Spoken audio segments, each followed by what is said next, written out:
Welcome to the SkirtWork Podcast. Welcome back, Manda. And welcome back, Lisa. Well, it's been a huge couple of weeks, hasn't it? Oh, it's been very busy. Very busy. Very, very busy. But I have to say that Lisa and I had a tiny break because we went to a very good friend of ours' wedding, which was a destination wedding, which basically went for days. So we are back to talk about much more serious stuff. Manda, I want to start off this week talking about a video that's gone viral. Oh. And it's a young American woman who did a video basically saying she didn't get a job because of her facial tattoos and her piercings.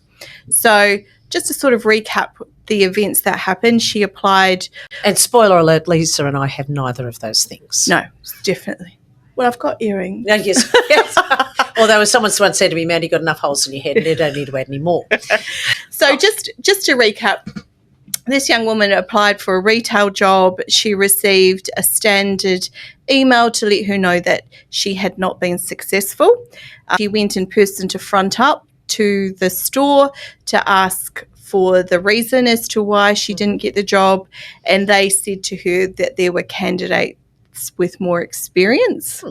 And that's why she was rejected. Now, she doesn't believe that that's true. She believes that they rejected her because of her facial tattoos and her piercings. So had she had an interview? No. So she just sent a resume in? As far as I know. Did she have a photograph on a resume? No idea. So how do they know? Yeah, that would be my first question as well. Okay. Like, all right. Okay. How were they able to? They may have had a part of their recruitment process where you did a video question. So maybe there was a chance for them to view that. I don't know. I'm just going to take it on the fact that she applied for the job and she didn't get it. Right. And Not uncommon. so I think it's a good opportunity for us to talk about appearance and about what happens when you're applying for a job and how do you present yourself. And before we started the podcast today, we were talking in the office with some various different people. And our marketing manager actually said something really interesting. Well, I really liked the throwaway line he used, which is you can either dress to impress or you can dress to express. And I have to say that given that we're older, we definitely come from an age where you were advised to dress to impress when you went for jobs. No, well, I think...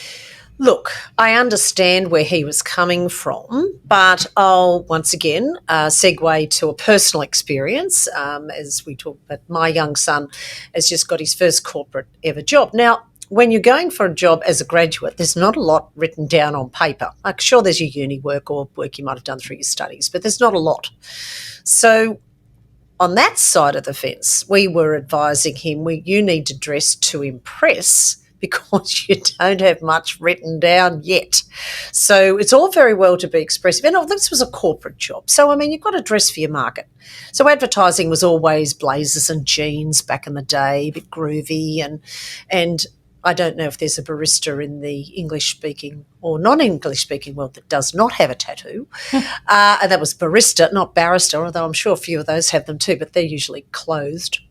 But nevertheless, so we said to him, you can't really overdress for an interview for what you're trying to do. And we know that even now when he goes out to clients, he's expected to wear a suit. He does have to wear a tie, but in the office it's pretty much either a logoed polo or just, still neat and tidy, and your backside can't be falling out of your jeans. But so that was the experience we had, and I know that he thinks we're completely out of touch, but he did for a minute listen to his parents. And so I think that worked in his favour. But that is a very different circumstance than, once again, if you were looking very experienced as, if you want to talk, I suppose a barista, or you want to talk about an advertising executive. But look, put it in the shoes of if we're interviewing potential employees for our business, there still is a level of expectation that they're dressing for an interview. And back in if you want to call it the old-fashioned sense of the word. Yeah. Well, I actually want to, because it just came to my small brain, talk about a blog post that I wrote about 8 million years ago, which was don't put your photo on your resume. And that went viral. I think it may have been reposted at least 50 times. Yeah, it's our world. I think it's still our most read blog post. I think you're right. And the argument that I had for that is that if you put your photograph on your resume, you're giving an employer the opportunity to make a judgment about you based on your looks, as opposed to them focusing solely on the experience and the skills you've outlined in your resume. And I can guarantee there were women around my age group that would never do that, put a photograph on a resume. You could absolutely pick the demographic that did that we saw. And culturally, for some people with that live outside of our country, of Australia, when that might be sort of accepted in sort of their employment culture, perhaps. Well, it was prompted at the time because I was doing some recruitment for a client, and I was actually recruiting retail roles up in Queensland. And I had so many resumes coming through from people who were sitting, their photos, there were photos on the resumes, and in the photos they're sitting there with a glass of champagne or a drink of something in their hands, and you're just like, I'm like, this isn't the look I'm going for. That's right. And look, as human beings, irrespective of how honourable we expect, we still have prejudices. We're just still human, but you will never ever eradicate. I don't mean as in prejudiced, but there is a prejudice, if you like, around if you see someone with a glass of wine applying for a position, maybe as a surgeon, you probably think maybe that's not the greatest lack of. It may express a little bit of a lack of judgment on the applicant's part, so, rightly or wrongly. And so if you were going to put it on, you just want it to be a clean, head and shoulders look with a very neutral background. That's what you would do. But my recommendation, selfies of the cars. My recommendation was just don't do it. Yes, indeed, I agree. And there's always been a bit of angst with me around when you get certain employers who might be running their own job recruiting process where they ask for a photo, and my question would be why? 100%. Why do you need a photo? Like, I kind of understand it. Well, I do understand it from a recruitment perspective because recruiters interview so many people in a week, and we do tend to be quite visual people. So when we're trying to recall a candidate, to be able to see a picture of them will often just make you recall the conversations that you've had with them and the skills and highlights from their resumes. But it shouldn't be a requirement. Like, what you look like should not be a requirement. However, as you say, Manda, we live in a world where people have inherent bias. And I know that you just don't know who's going to be looking at your resume, right? If you have somebody who, and I said this in my blog post, if you went to school with somebody who was looked a certain way and they bullied you, if someone who looks similar applies for a job, you're just going to have negative association. Yeah, absolutely. And you want to be in a position where you can overcome that bias, and really the only way you can do it is in person. You can't do it with a resume. You can't do it. Well, the resume is just a document, document, really. But the other side too is that, and once again going through it with our young fella, is that the first thing an employer will do, certainly in our world, is going to look at their LinkedIn profile. And that will have a photograph. So again, make sure your photo's appropriate on the LinkedIn. Just saying. Yes, that's right. So, but I knew that the kind of work he was looking for will require that kind of professional networking platform. So I have often said, well, it's equivalent as if you're going as an EA and an EA presents a resume and it's riddled with either typos or grammatical errors. It's not a great look. So we made sure, and it's all, people aren't just meant to know, just because he may have been on social media, it's not that kind of social media. So we had to make sure that it was good headshot and all that kind of thing. And that, I know, would not have hurt. However, that is the next step. They will say, well, if they're going for that kind of role, why don't they have a LinkedIn profile? But not every profession job will require that kind of professional networking platform. I'd also probably say that for certain roles, like not corporate roles, not managerial roles, employers absolutely check out your Facebook page. Absolutely. So switch it all to private. Switch it all to private, people, and make sure that your pictures are appropriate. If you've got a profile picture is of you flying the bird, not a great that look. Can impact how a future employer thinks of you. And can I also add to human. that, I remember back in the day when Hotmail and people's personal email, hotstuff12369 at hotmail.com, please change it. Mm-hmm. We had a few of those. Yep. So, or remember the day, people don't even leave voicemails anymore, but the day when the voicemail message, they had those pre-recorded, you go, hi, you've called Lisa. I'm here for your call, So it wasn't great either. But look, like any new technology, people learn it and they use it to adapt anyway. But getting back to our friend with the piercings and tattoos. So we were talking again about, look, this is quite a few years ago, and a colleague of ours had interviewed a young woman for a legal secretary position with a top-tier legal firm here in the Sydney CBD, which is what her specialty was. And so she came in and she had tattooed sleeves. She had sleeves, short sleeves on her shirt, but tattooed sleeves underneath. And so our line has always been, look, we don't mind, but you've got to bear in mind that I'm sending you to a corporate firm. You want them to concentrate on you. Remember, particularly when in the mid-90s when particularly guys that have goatee beard, little diamond earring and those olive green suits. They were really big. So we would say take out the earring and in some cases get rid of the goatee. And some did that because they're serious about the job. I would much rather they concentrate on you, particularly when they first meet you, in an interview and really get to the knuckle down on what you've actually done. So, of course, that was her recommendation. So after the interview, the client comes back to our colleague and says, no, absolutely not. Now, this is the client saying it to us because she felt she dressed to express, not that we used that term then. This is probably 10, 15 years ago now. And she'd worn exactly what she'd worn in, and of course they said absolutely not. So you then have to use euphemisms because you say, well, look, you're just not going to fit the culture. You've got a great background, but, I'm passing on. They've said, no, let's look for something else for you. So sometimes it's just not about you. Yeah. Sometimes. I think the thing that does make it a little challenging, so I'm just thinking about this woman who's complaining that she thinks she didn't get the job because of the way she looked.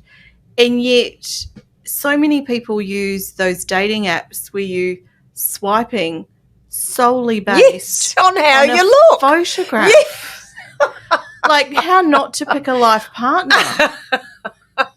Look, there's someone for everyone, as my mother has always said. But yes, look, I think it's hideous. That is my personal opinion. Please don't at me. Look, and you are pushing a boundary, and you have to understand not everyone is going to be with you on your journey. Now, whether you agree or you disagree with that, if someone's trying to run a business, they need as many customers to be on board as possible. And you're right. It's about choosing. But if you're going to get your face tattooed, you've got to deal with some consequences. Exactly right. In fact, some of the comments that I read from people commenting on her original video were that tattooists call the face tattoos the career enders. Oh, interesting. Well, I thought certainly neck tattoos do, as all young footballers seem to have these days. They call them the career enders because it's just so in your face that you're just giving people an opportunity to say, I'm not comfortable with that. Also, because a lot of people still find, depending on the style of the tattoo, that it's really aggressive. And I'm probably in that camp. And particularly if you think about who's in management roles. So it's still the boomers. I don't think they're ever going to go away, the boomers. And then you've got Gen X. These are people who generally have gone through their corporate career or gone through their life, and then tattoos were reserved for bikies. Yeah, the bikies. Originally it was merchant seamen or people, but if you like the rough side of town, if you want to call it that. And then the bikies really embraced them. And, I mean, that was pretty scary. Then you had neo-Nazis. See, I've lost the argument already because I've used the N-word, neo-Nazis. But they're a thing, so it's okay. Yeah, that's right. So that sort of thing. And you're right, that is quite aggressive. Now, I know a lot more artistic, and I appreciate, I understand a lot of expense goes into that. It's interesting.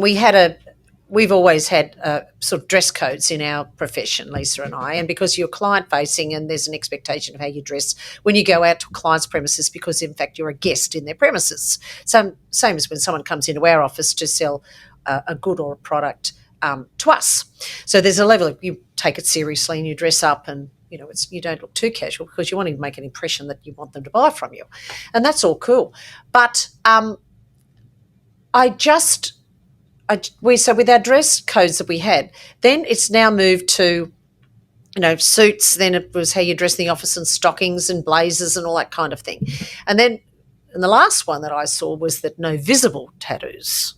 So I thought certainly going out to a client, I mean, you might be proud of your artwork, but generally speaking, I don't believe we have anyone on staff that has any tattoos that would be visible if they without their corporate clobber on. In the office, they might have a short sleeve shirt on at the Christmas party and proud, and where the boys and girls proud to show them off. I still find it confronting, but that's my problem, not theirs.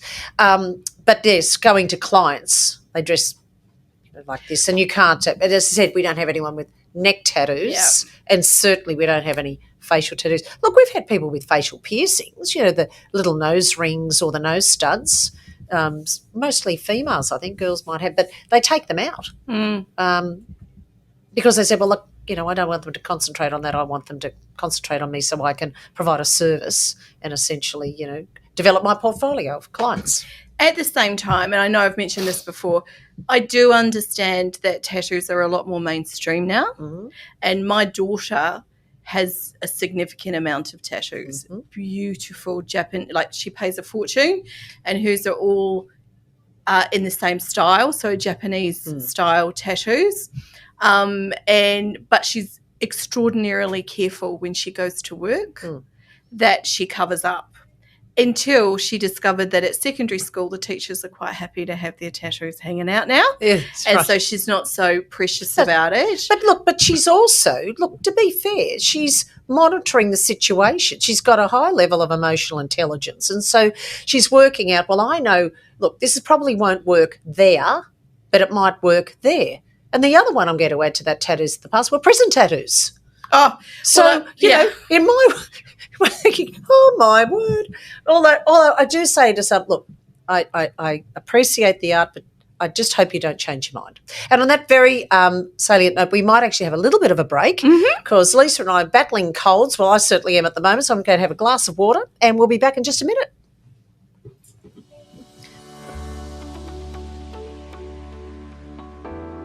At P2P, you will have a tailored consultant that has an expert knowledge in a particular industry. We have great technology in place. We have a really great relationships with lots of different clients and a lot of candidates in the market. We have specialist consultants within the team. Internationally recognised, so there is an opportunity to collaborate with many different branches. But from a proactive perspective, we are able to answer clients' needs. I'm really proud of what we stand for and how we operate.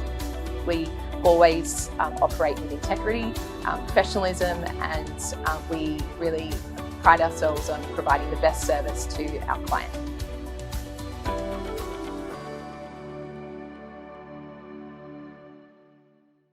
And we're back. Oh, yeah, we are. But we've talked about getting a job. So the next thing I'd like us to have a think about is how you dress in the office. Do you think that it impacts your career advancement? Do you think that it's taken into an account?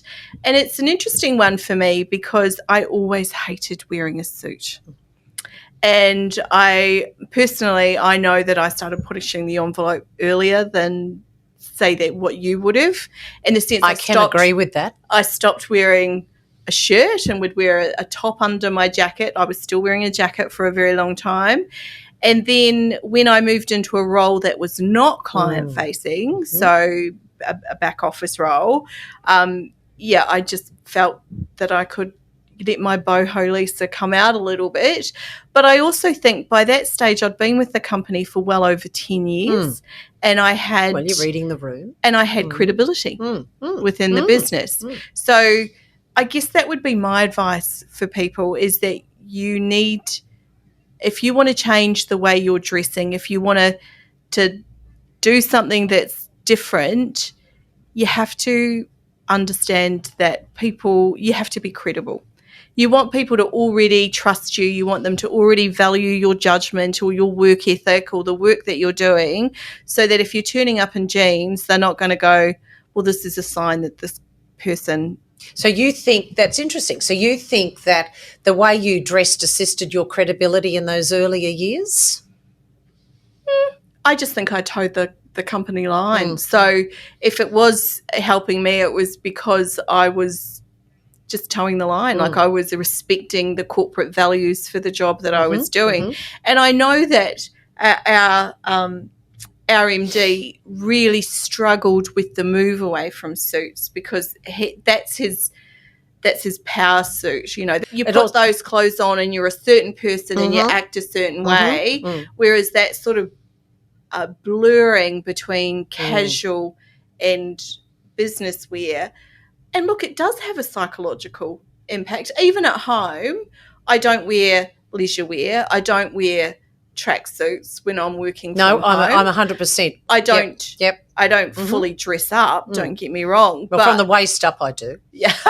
I do have my Ugg boots on in the winter, but from the waist up, absolutely. I put my makeup on. I do my hair. Because if you don't, even psychologically, I agree. You can't sort of switch up between home life and work life, and putting an effort to have work clothes does put you in a position where you go, I'm focused on work now. I'm wearing my work clothes, whatever they may be, and now I'm focused. So even I, who are far more relaxed in my dress code. Yes, boho's never been a term used to describe me, I must admit.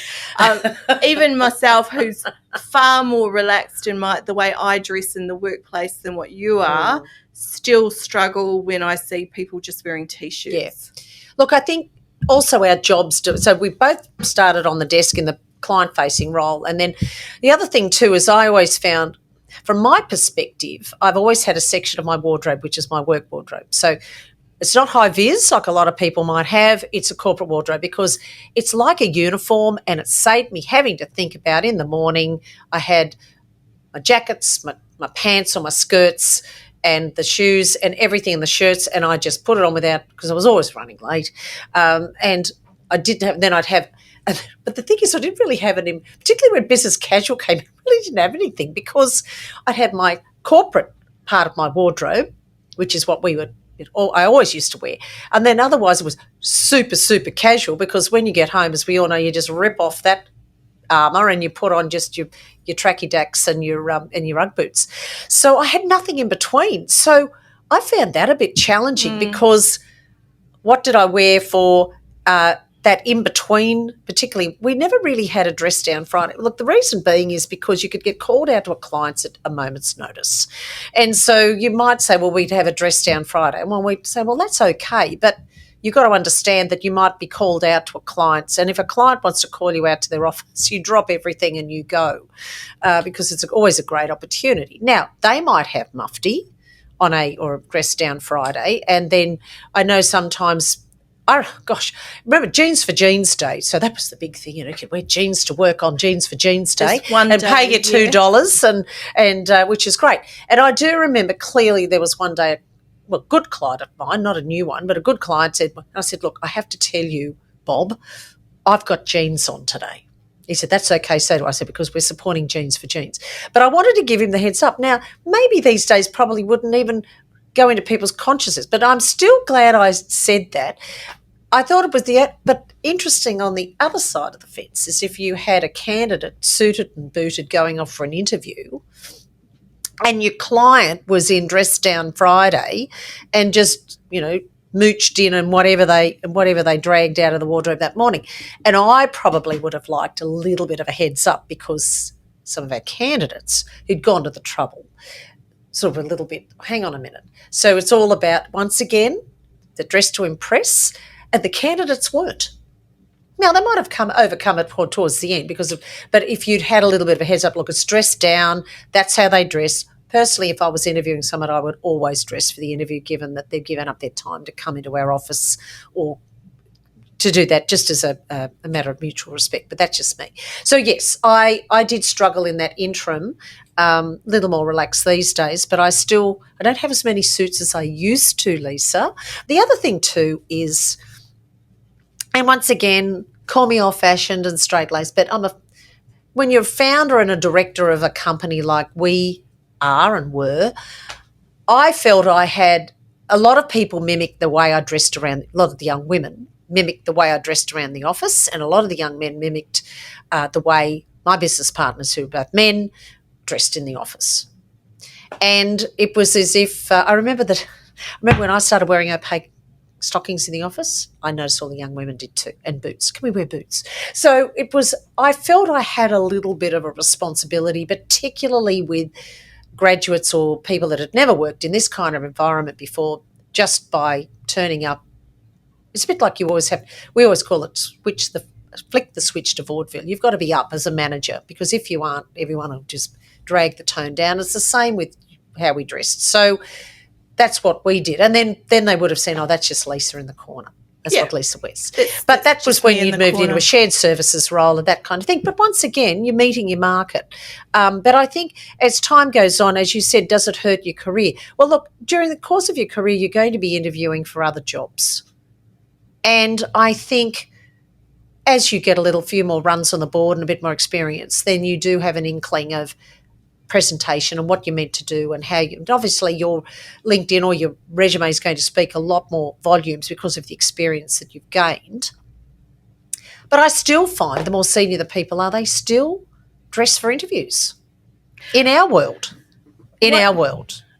What I'm going to say now is a little controversial, and it's probably a little unusual for me to be the controversial one, but I know that women judge other women. Oh, yes. I agree with that 100%. So often we'll talk about, there's a bias, and I can 100% tell you that women in management positions will look at what other women are wearing within the business. I'm guilty as charged, Your Honour. And if that person doesn't meet what they feel are appropriate dress code, it absolutely will affect how that manager works with that person. Look, many, many, many years ago, we always had sort of junior recruitment consultants that we would train and bring up, and most of them are grads. And then I had one, and my business partners had one, and he's a bloke. And she was coming to work, and let's say put it this way, she was probably very proud of the cost and the style of the underwear that she bought. That's how I'll put it. And it was very pretty, and she was a gorgeous young thing. But it was completely inappropriate. And, of course, my colleague came to me and said, I just can't say this to her, because what will it sound like? You're going to have to do it to me. So they're very difficult conversations even for another woman to have to a younger woman. But he absolutely flatly refused to do it. Now, some of the other demographics, and we've got a couple in this room at the moment, I think, what? But no, I mean, even now and that's before the legislation we have to deal with now in the workplace. So I had to do that, particularly the one where the young woman wore a lot of cream outfits and would wear a lot of black underwear. That was an unfortunate choice. Yes. So, but I totally agree with women judging other women. I think that's just society and life, and irrespective of, out and proud and all that kind of stuff. But once again, you're still dealing with human beings. Mm. And look, I do struggle with some of the clothing choices, but I'm not in the office as much as I used to be, and probably just as well. I think we're a little bit lucky in our office, as we have some incredibly beautiful young ladies working for us. And young men. Intimidated by all of them. Yeah.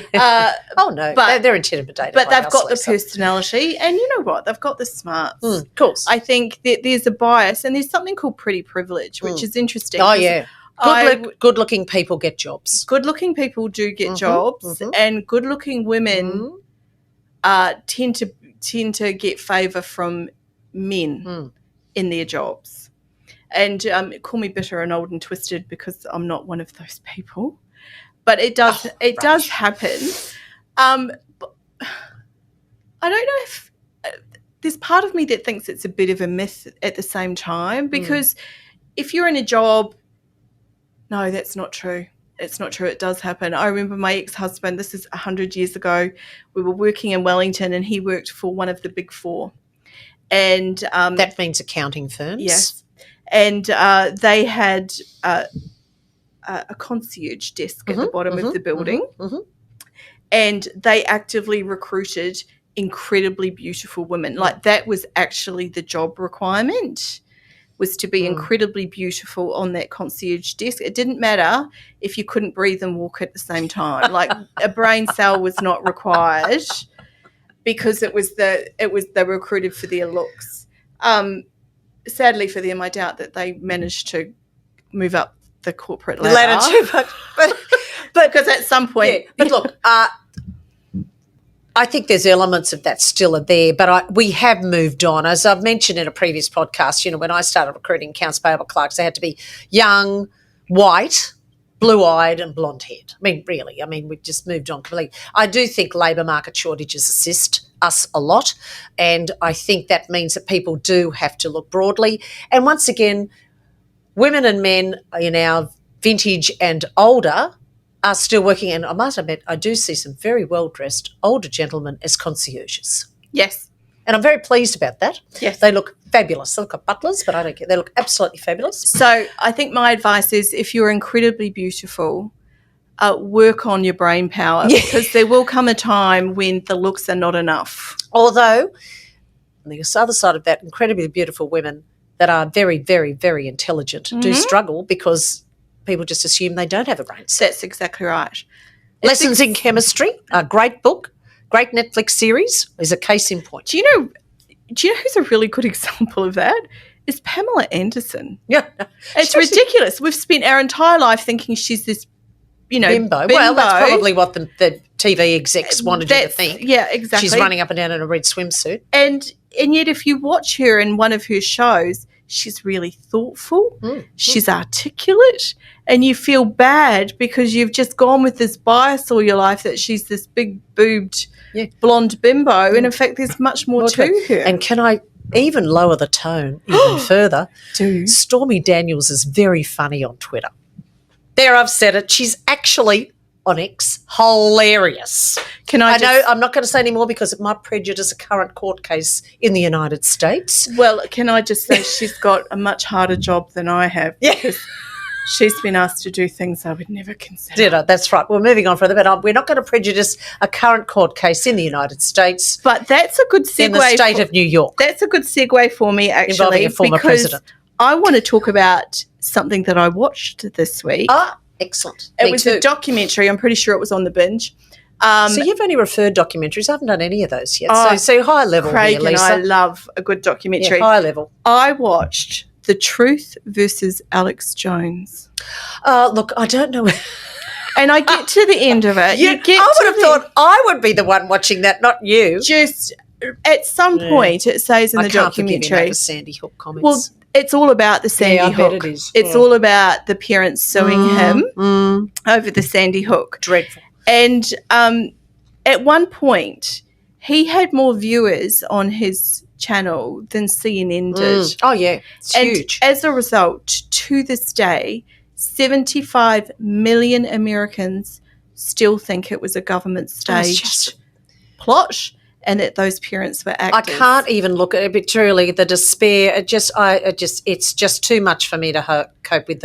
It reduced President Obama to tears there on the podium. And I thought if they're not going to do, any Second Amendment reform, they're certainly not going to do it ever after, if not doing it after that. But anyway, that's a whole other thing. But that's very interesting watching that. I don't think I can bring myself to watch that. It was the thing that got me was about misinformation, because misinformation is a huge thing, right? When you've got people in power who are deliberately telling lies to benefit themselves. And all sides of the political coin. Absolutely. Misinformation from anything, but where it's promoted by people in power and therefore the media repeat it, and it influences our teenagers, it influences our children, it influences our family. And you think about the COVID stuff, like the COVID conspiracies destroyed families because you would have somebody I know who examples of that. One parent yes, one parent no, the whole thing. And the other side, just quickly, that the classic was here, and I'm not going to mention names because there's court cases, but the dreadful situation, Bondi Junction, where there was these people murdered by somebody that had, an uncontrolled mental illness, and then a young man was named, and that was named on social media, and a mainstream media network picked that up as the source. What? Anyway, so on to completely segue, I'm recommending this week, which a lot of people on Netflix have called Baby Reindeer. Oh, my lordy wordy me. So I must say that Jessica Gunning as an actress is without parallel. She's also in Outlaws with Stephen Merchant, and she's just a fantastic actor. And hopefully this, catapults her into the stratosphere. But what an interesting piece of work. And in fact, it's the main thing that I know everyone's got these online sleuths trying to work out who's who in the zoo on that. But yes, there was some subject matter in that I wasn't expecting. It is very good. It's not for the faint-hearted, but I think it's dealt with very well. And it's certainly racking up the views, and apparently it was made on the smell of an oily rag. And can I just please recommend it? People on social media, stop trying to find the original. Oh, look, please, Martha, don't do that. I think if you want to go and find anyone, find the other perpetrator in it without giving anything away in the plot. I think that one is 100%. Much worse. Anyway, on that very, very happy note, we're going to have to wrap it up this week, Lisa, before our voices give out. And we'll be here again next week. Bye. And, of course, if you would like to listen to the SkirtWork podcast, you can find us anywhere where you get your podcasts, and you can also watch us on YouTube, heaven forbid. Lisa and I would much prefer this to be audio, but no, we're being videoed as well. So please subscribe, send us a comment. We would love to hear from you.